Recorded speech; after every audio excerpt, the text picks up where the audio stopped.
క్రికెట్లో దూకుడు మంచిదే, అది ఆటలోనైనా ప్రత్యర్థి ఆటగాళ్ల స్లెడ్జింగ్కు జవాబిచ్చే విషయమైనా కావచ్చు. కానీ అంతిమంగా ఏ ప్లేయర్కైనా తన ఆటతోనే గుర్తింపు వస్తుంది. పదే పదే దూకుడుగా ప్రవర్తించి చివాట్లు తింటూ వివాదాల్లో చిక్కుకుంటే మాత్రం అస్సలు ఆట షెడ్డుకి వెళ్ళిపోతుంది. ప్రస్తుతం ఇలాంటి పరిస్థితిలోనే Lucknow Super Giants spinner Digvesh Rathi ఉన్నట్లు కనిపిస్తున్నాడు. ఆడేది తొలి సీజనే అయినా ఎలాంటి ఒత్తిడి లేకుండా తన స్పిన్ మ్యాజిక్తో ఆకట్టుకుంటున్నాడు. కానీ అత్యుత్సాహం ప్రదర్శించి నోట్బుక్ సెలబ్రేషన్స్ పేరుతో చివాట్లు తింటున్నాడు. సాధారణంగా ప్రత్యర్థి బ్యాటర్ను అవుట్ చేసినప్పుడు బౌలర్లు సెలబ్రేట్ చేసుకోవడం కామనే. కానీ అవుట్ అయిన బ్యాటర్ను ఎగతాళి చేస్తూ వారిని రెచ్చగొట్టడం సరికాదు అన్నది ఎవరైనా అంగీకరించాల్సిందే. కొత్త కుర్రాడు ఆ మాత్రం ఉత్సాహం ఉంటుందని కొందరు అనుకోవచ్చు. ఆ తర్వాత తగ్గుతాడనుకుంటే నోట్బుక్ సంబరాలనే కాస్త మార్చి గడ్డిపై సంతకం చేస్తున్నట్లుగా సెలబ్రేషన్స్ చేసుకోవడం మొదలుపెట్టాడు. ఐపీఎల్ చర్యలకు ఏమాత్రం బెదరకుండా అతడు తన యాటిట్యూడ్ను ప్రదర్శిస్తూనే ఉన్నాడు. ఆరంభంలో కొత్తగా అనిపించిన తరువాత అభిమానులు కూడా విసిగొచ్చి సామాజిక మాధ్యమాల్లో విమర్శించడం మొదలుపెట్టారు.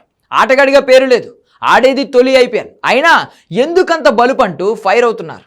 సన్ రైజర్స్తో మ్యాచ్లో అభిషేక్ శర్మ వికెట్ తీసిన తర్వాత సిగ్నేచర్ స్టైల్లో దిగ్వేష్ సెలబ్రేషన్స్ చేసుకున్నాడు. పెవిలియన్కు వెళ్తున్న అభిషేక్ వైపు చూస్తూ రెచ్చగొట్టాడు. దీంతో డగౌట్లో వెళ్తున్న అభిషేక్ బౌలర్ దిగ్వేష్ వైపు వచ్చాడు. ఇద్దరు తీవ్రంగా వాదులాడుకున్నారు. ఆ సమయంలో ఇద్దరు అంపైర్లు ఆటగాళ్లు కలగజేసుకుని ఆ ఇద్దరిని వేరు చేశారు. ఈ ఘటనపై అటు బీసీసీఐ కూడా సీరియస్ అయింది.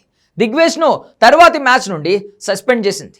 దిగ్వేష్ రతిపై ఐపీఎల్ నిర్వాహకులు చర్యలు తీసుకోవడం ఇది మూడవసారి. అటు మాజీ క్రికెటర్లు సైతం దిగ్వేష్పై ఆగ్రహం వ్యక్తం చేస్తున్నారు. ప్రత్యర్థి ఆటగాళ్లకు రెస్పెక్ట్ ఇవ్వడం నేర్చుకోవాలని మాజీ క్రికెటర్ శిఖర్ ధావన్ అతనికి సూచించాడు. తప్పుల నుండి పాఠాలు నేర్చుకోవడం కాస్త కష్టంగానే ఉన్నా తప్పదంటూ దిగ్వేష్ను విమర్శించాడు. అతడు తన ఆటలో దూకుడు కొనసాగిస్తూనే మైదానంలోని ప్రతి ఆటగాడికి గౌరవం ఇస్తేనే సక్సెస్ అవుతాడని అభిప్రాయపడ్డాడు. ఎంతో ఫ్యూచర్ ఉన్న దిగ్వేష్ ఇలాంటి అనవసర విషయాలతో హైలైట్ కావద్దని, ఆటతోనే మంచి పేరు తెచ్చుకోవాలని పలువురు మాజీలు కూడా సూచిస్తున్నారు.